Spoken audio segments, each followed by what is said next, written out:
good evening. I am Ansmane Sonyasi, and this is QTV News coming to you live from our studios along Karaba Avenue. Our headlines this evening: addressing huge crowds on day one of his election campaign tour, President Barrow has urged the people of Nyomi and Jokadu to vote massively for the National People Party-led Grand Coalition for continuous development. Professor Moduba, one of the independent presidential candidates disqualified by the IEC, is the latest former presidential aspirant to endorse President Barrow for the December presidential election.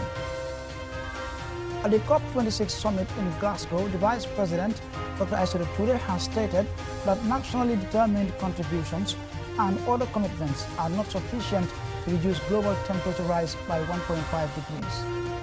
And Amnesty International, in partnership with the Gambia Center for Victims of Human Rights Violation and partners, on Wednesday launched its 7-point manifesto, which seeks to address human rights violations. In international news, today is World Science Day for Peace and Development. And in sports news, the United Arab Emirates Volleyball Association says they will support the Gambia national volleyball team. We hear from our sports reporter, Mahmoud Gajaga, who is with the team in Dubai. Stay tuned as we bring you more on these and other stories.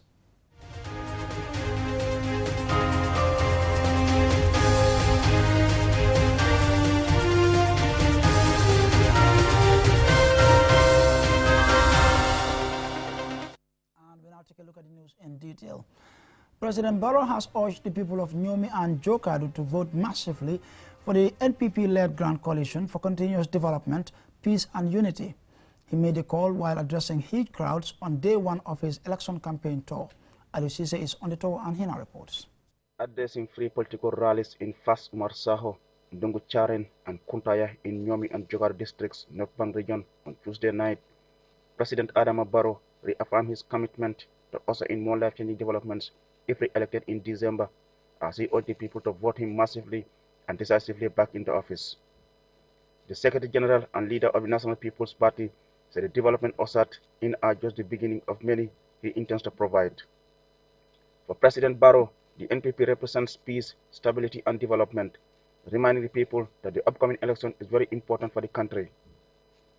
The President made a major announcement that from the end of January 2022, alcalos totaling 1,800 across the country will be paid salaries.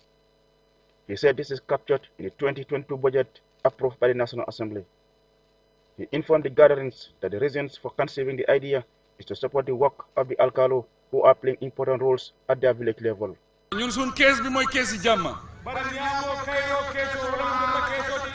mooy kees boo xam ne liggéey rek la xam mooy kees boo xam ne dafa emale waa Gambia yëpp ñëpp a am biir Gambia fii kon kees boobu da ngeen ko war a xàmmee bu baax a baax a baax a baax soo leen buggee liggéey yi continuer jàmm bi continuer si kees boobu ngeen a woote waaye gom naa ne yéen jël ngeen décision gom naa ne yéen kees boobu ngeen di wooteel kees boobu mooy ban kees kan mooy borom kees bi mooy President Barrow. He also informed the crowds that a national health insurance scheme has been approved by the National Assembly. He further announced that his government has secured $50 million funding to buy fishing boats, improve landing sites with storage, and train young people to take ownership of the fishing sector.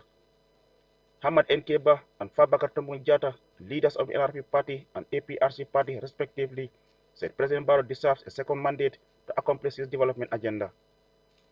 According to Tombong Jatta, the decision by the APRC to join the president is in the interest of the country, describing President Barrow as a good listener, humble and an honest leader. He appealed to all APRC supporters to vote for NPP to give President Barrow another mandate. At all the meetings, representatives of the people of Nyomi and Jokadu took turns to give assurances that the NPP is going to sweep the polls in Lower Nyomi, Upper Nyomi and Jokadu in the next presidential election.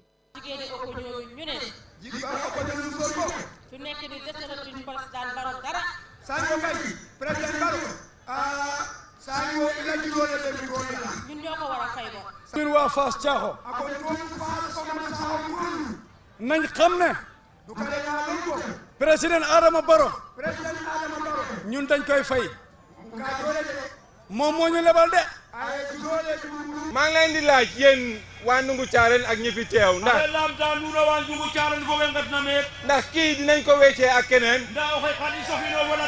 ma ne dégguma leen ndax kii dinañ ko weccee ak keneen ma ne ndax kii dinañ ko weccee ak keneen président soo tëddee nga nelaw.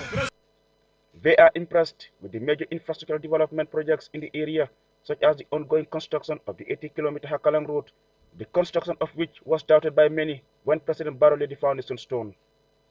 They took the opportunity to appeal for, among other things, more health facilities, electricity, roads, and skill centers. Reporting for QTV News from Kerawan in the North Bank region, I am Aliou Cissé.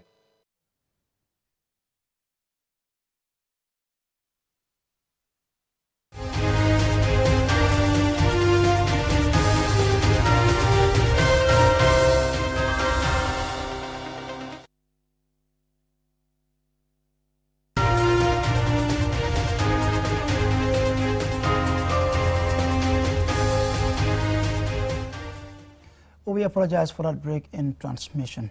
Now, Professor Mamadou Ba, one of the independent candidates disqualified by the Independent Electoral Commission, is the latest to endorse President Barrow for the December presidential election.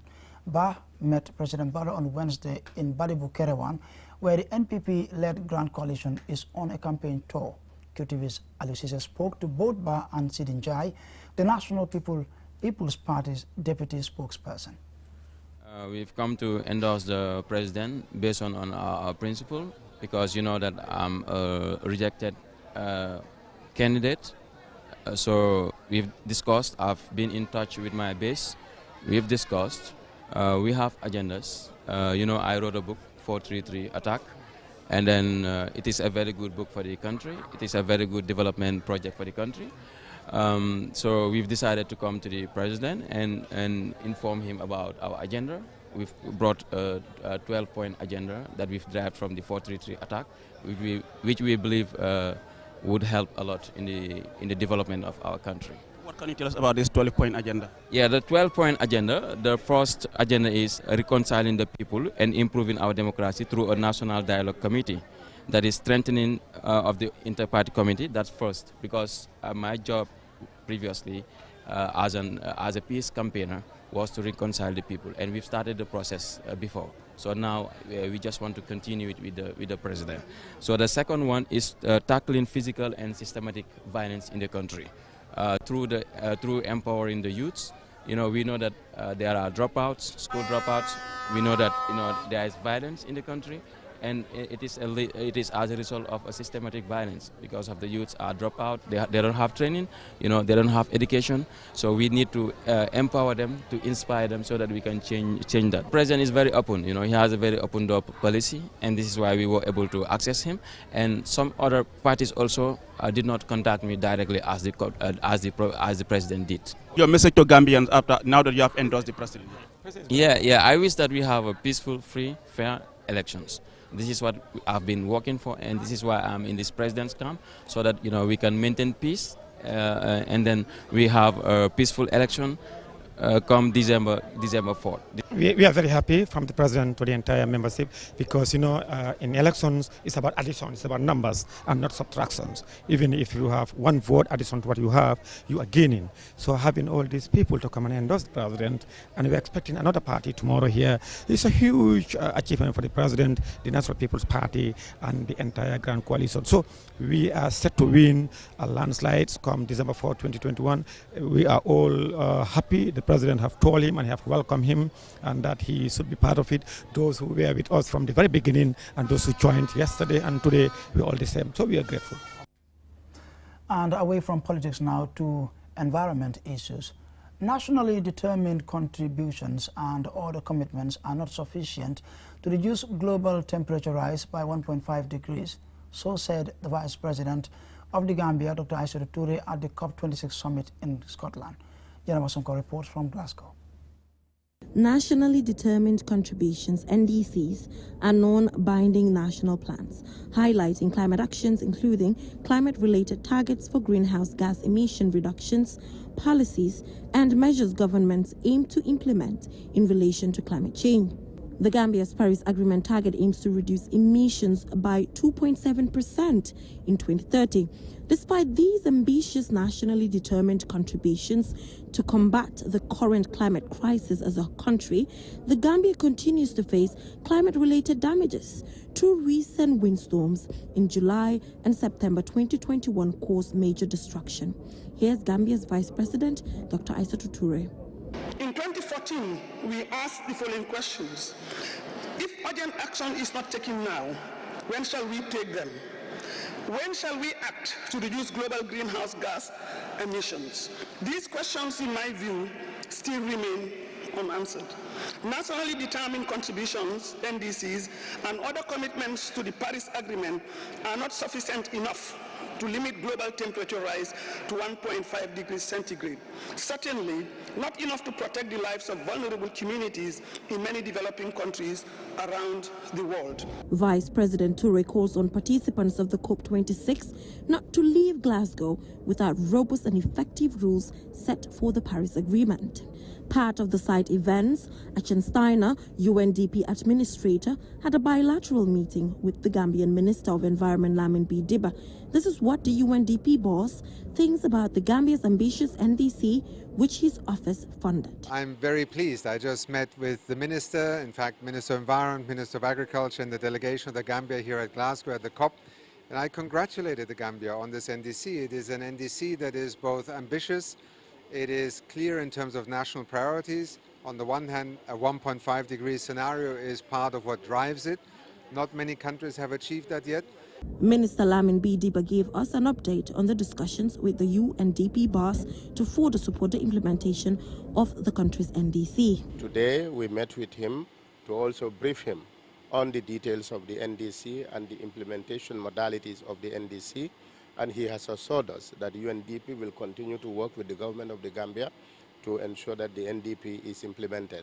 And we have also highlighted the key priorities of the Gambia government under the NDC, and he is very much looking forward to see how we can work together and enhance our partnership, not only UNDP, but other development partners from all over the world to see how best they can support the Gambia to implement the NDC. So what has been agreed so far for the COP26? There's a pledge from 190 countries, banks and organizations agreeing to phase out coal power and support for new coal power plants. Don't be excited. The agreement is non-binding, coupled with the absence of major coal users and miners. Stay with QTV for daily COP26 updates.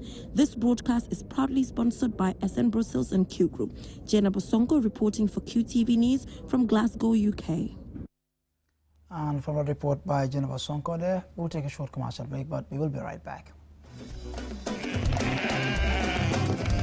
For the first time in the Gambia, under the visionary leadership of the National Livestock Owners Association, NALWA, Gambia Sheep Breeders Association, and Professional Sheep Breeders Association bring you the first ever private sector-led livestock show, Gambia Professional Ram Show 2021, from the 10th through to the 14th of November at the Abuka Livestock Showground. Chief Guest of Honor, the Honorable Minister of Agriculture, Madam Ami Faburi. Guest of Honor, Mr. Abukan from FENAFO and Adam all the way from Senegal.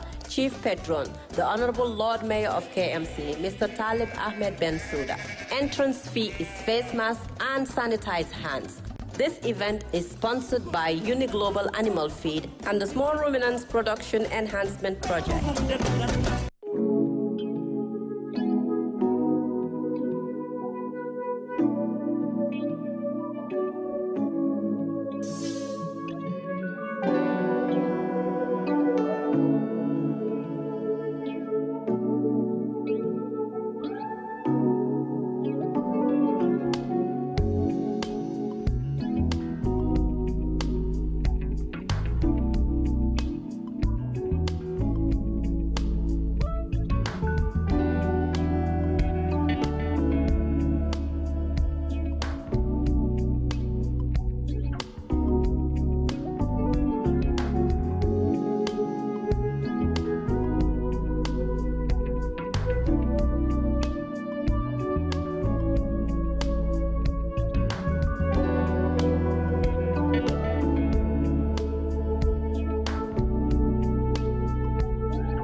Welcome back from that short commercial break. Be reminded you're watching QTV News, coming to you live from our studios along Kairaba Avenue, and I am Ansmane Sonyasi. Now, Amnesty International, in partnership with Gambia Center for Victims of Human Rights Violation, the Gambia Press Union, and other civil society organizations, on Wednesday launched its 7-point manifesto, which seeks to address human rights violations. Ejao reports. As campaigning for Gambia's December 2021 presidential elections began on Tuesday, Amnesty International has challenged election candidates on their commitment to human rights in the country by urging them to sign the 7-point Human Rights Manifesto and also improve the human rights situation in the 7 key areas listed in the manifesto if elected. The 7 key areas include protecting the rights to freedom of expression and freedom of peaceful assembly, fighting impunity, ending sexual and gender-based violence and discrimination against women, promoting economic, social and cultural rights, adopting a law prohibiting torture, and abolishment of the death penalty. Co-signed by various civil society in Gambia, including the GPU represented here by Mr. Diouf and the Victim Center represented by Mr. Jallo. In total, 11 organizations co-signed the Human Rights Manifesto. Other organizations include ANICET, CSO Coalition on Election, FLAG, the Bar Association, IHRDA, Think Young Women, Women in Liberation and Leadership, and the Gender Platform. We would like all candidates and political parties to address and implement if elected. We want them to prioritize human rights and make a pledge to deliver these commitments if elected. Modu Diouf, Senior Program Officer at the GPU, says freedom of expression is guaranteed in the Gambian Constitution and the African Charter on Human and People's Rights, which the Gambia ratified in 1983, and Article 19 of the International Covenant on Civil and Political Rights. He also says that despite the 2018 judgment by the ECOWAS Community Court of Justice asking government to repeal or amend all criminal laws on libel, sedition and false news, there still remain repressive laws in the Gambia that hinder people's rights to freedom of expression and the right to peaceful assembly. We are encouraging all political parties and candidates to sign onto this Human Rights Manifesto that will be presented to them. We want them to respect, protect, and promote and fulfill freedom of expression.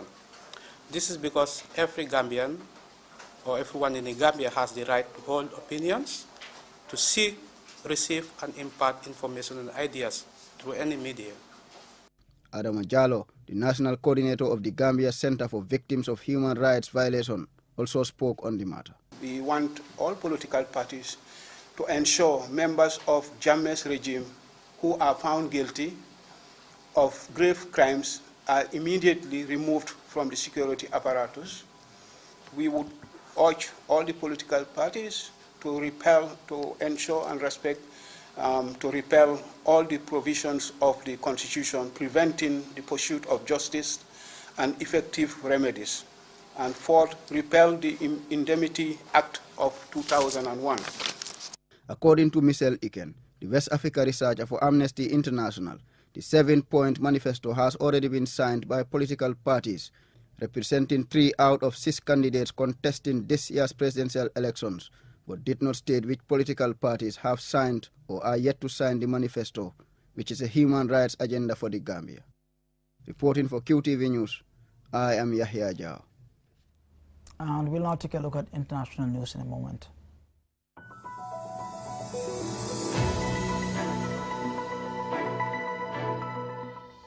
Now, World Science Day for Peace and Development is marked annually on 10th November.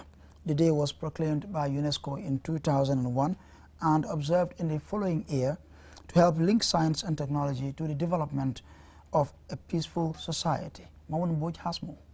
This year's theme is Building Climate-Ready Communities, and in her message marking the occasion, Audrey Azoulay, Director General of UNESCO, the United Nations Educational, Scientific and Cultural Organization, says, and I quote, "Today, on World Science Day for Peace and Development, let's harness the potential of open science, not only to limit the impact of climate change, but also to shape a fairer and more peaceful world, because we succeed or fail together, and we cannot afford to fail." End of quote. The capacity of science to generate solutions for life's challenges is perhaps nowhere more powerfully demonstrated, at least in recent times, than in the record time in which it had produced a vaccine for the COVID-19 pandemic. The success of what is referred to as the scientific method is arguably the most astonishing achievement of humans in recent centuries. And now, faced with the existential problem of climate change, it is virtually universally agreed that science offers the best hope of greater resilience to destructive storms, fires, droughts, and other calamities. More broadly, in the words of Carl Sagan, the American scientist and author, we live in a society exquisitely dependent on science and technology, to the extent that science has become synonymous with modernity and economic competitiveness, even with prestige. Current national priorities of digitalizing and developing climate-friendly economies proclaimed by countries of all income levels rest on science and technology. However, predictably perhaps, many low-income economies, including our own, continue to import packaged technologies rather than develop their own. They invest the least in science and technology and occupy the bottom rung of world science literacy rankings, meaning that many of our scientific problems remain unattended. By linking science more closely with society, World Science Day for Peace and Development aims to highlight the significant role of science in society. Science creates new knowledge, improves education, and increases the quality of our lives. And in doing these things, it helps create the conditions for man to live in peace with his neighbor. All that said, it still remains that science is simply an instrument and does only what we use it for. The science of fission has created many good things, but it has also created the atom bomb. And its solution to one problem could be the basis for another problem. As this double-edged sword, science doesn't make moral or political judgments. So to harness its potential to bring us peace and development, we must understand this ambivalence. For QTV News, I am Mamadou Mbodj. And from the report by Mamadou Mbodj, over now to Sports News.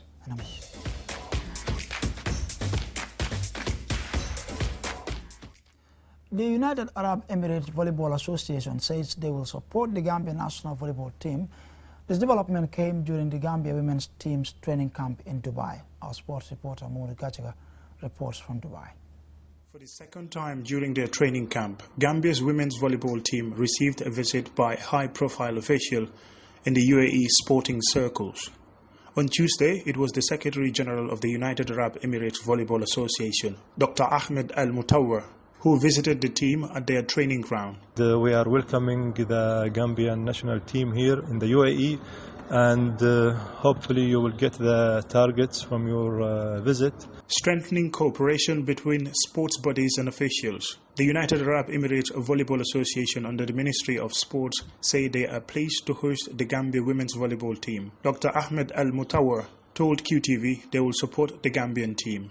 I am so happy for that partnership, and in the future also we will keep supporting the Gambia national team, and the UAE also, as usual, we are supporting the sports in the world. The United Arab Emirates is an oil-rich nation that has invested millions of dollars in sports development locally and around the world. The country is in Western Asia, located at the eastern end of the Arabian Peninsula.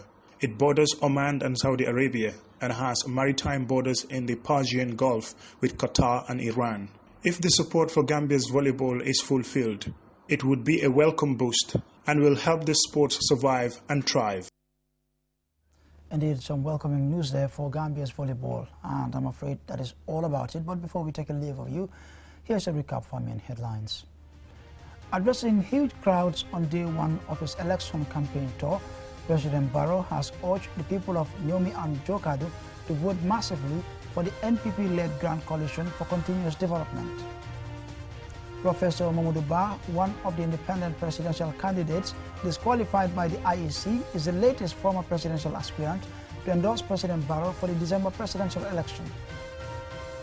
At the COP26 summit in Glasgow, the Vice President Dr. Aïssatou Touré has stated that nationally determined contributions and other commitments are not sufficient to reduce global temperature rise by 1.5 degrees. We heard from QTV's Jennifer Sonko, who is at the climate conference. And Amnesty International, in partnership with the Gambia Center for Victims of Human Rights Violations and partners, on Wednesday launched its 7-point manifesto, which seeks to address human rights violations. In international news, today is World Science Day for Peace and Development.